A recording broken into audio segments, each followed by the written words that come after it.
Welcome to Share Talk, the only podcast where investors come first. We're joined today on Share Talk by CEO Peter Secker, Bacanora Lithium, a London-listed lithium exploration and development company. How are you doing, Peter? Very well, Alex. Thank you. Thank you for having me on the program. No, it's nice of you to join us. I picked up on your RNS on the 4th of June. It looked quite positive. Can you go into a bit more detail about that? Yes, obviously there's a lot happening in Mexico with our Sonora Lithium Project. It's been developing very nicely for the last few years. Feasibility study came out at the end of December, and now we're moving down the development track.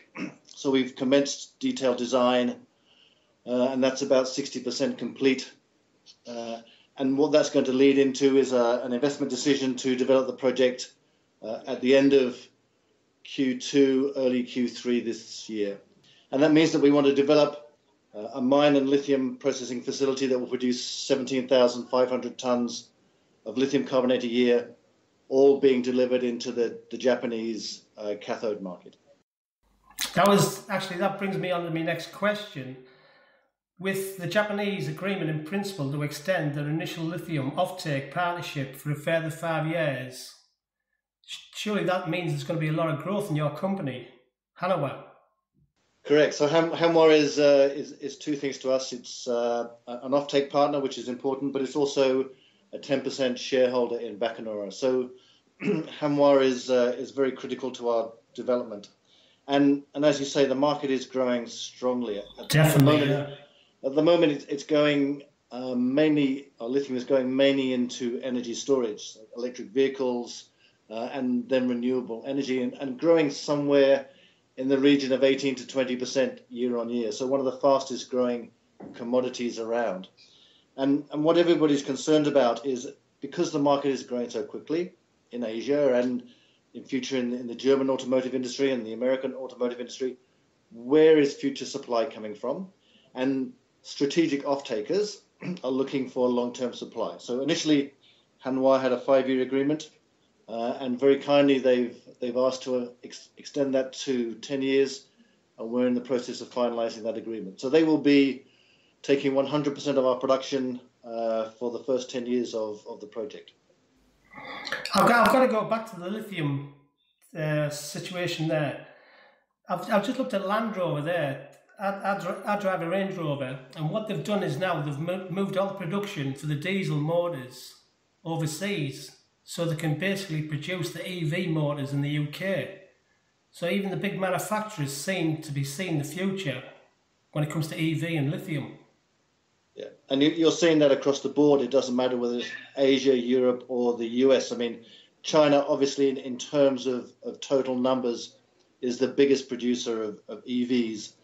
But you've seen some really interesting announcements by the German automotive guys, Volkswagen and BMW and Daimler, all saying they want to be 25% electric by 2025. So you're right. Everybody's moving away from the diesel space and moving into that electric vehicle. And as governments get more and more focused on zero emissions and reducing pollution, doesn't matter whether it's Europe or Asia, then the EV story is getting more and more strategic. Definitely. I've got to ask you, are you still on track to commence production for Q1 2020?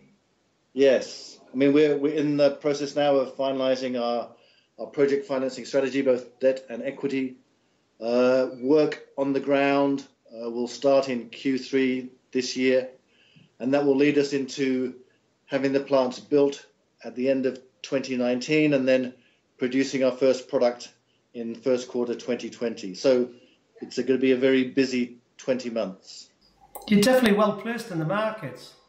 The way, like you say, with EV and the lithium production. And what people look for is a number of strategic investment points. And the first is a long life project. And we have one of the larger lithium resources in the world. And we have a resource of over a couple of 100 years. So long life and scalable. So the plan is to start at 17,500 and then increase that down the track to 35,000 tons a year of lithium carbonate, which will make us a significant player. And also to be close to infrastructure. And obviously we are close to a port, and we can ship directly from the site to the port and then into the Asian market. And then importantly, you have to be at the lower end of the operating cost curve. So people don't want to buy mines that are high cost producers. They want to buy mines that sit at the lower end. And our study says that we're going to produce lithium carbonate at $4,000 per ton, which will make us one of the lowest cost producers in the world. That brings me nicely on the next question. Can you give us some background of the lithium markets and how you compare to your competitors? So the lithium market currently is somewhere around 250,000 tons a year of lithium equivalent. And the range of costs go from around $4,000 a ton up to $10,000, $12,000 a ton. So that's the cost curve. And we fit right down the bottom. We compare very favorably to some of the lowest cost mines in the world, which are in Chile and Argentina. So we're a low cost producer. And because we're a fully integrated project, we don't produce an intermediate product. We don't sell a concentrate. We don't sell a semi-refined product. We sell a lithium carbonate that goes directly from our processing plants to the battery cathode manufacturers and directly into a battery. I've got to touch on the Chinese. What's your take on the Chinese lithium market? What would you say about that? It seems to be expanding all the time. Expanding domestically in China. I mean, you saw yesterday that CATL launched its IPO and was significantly oversubscribed, and CATL is going to be one of the largest battery companies in the world. So obviously they want to be a fully integrated, produce batteries, produce electric vehicles. So China's market is growing very strongly. And I think the number this year is they want to produce 1.5 million electric vehicles in 2018, and growing that to about 5 million vehicles a year by 2021, 2022. So the market there is growing very strongly. And obviously, because of that, you're seeing a lot of Chinese investment into producing mines, both in Australia and in South America. But the Germans are coming along very quickly behind. I mean, 2-3 years ago, you never would have heard about a German automotive manufacturer thinking of making a large number of electric vehicles. And now they're saying by 2025 that Germany will be 25% electric. So you're going to start to see significant demand coming out of Germany for electric vehicles, and therefore lithium batteries, and therefore lithium products. So yes, the market is growing strongly. 20% year on year is one of the fastest growing commodities anywhere in the world. I used to work in Shaku in the province of Shenzhen, and what they've done in that province now, all their buses, they've made them all electric. So the Chinese seem to be that they are leading the way.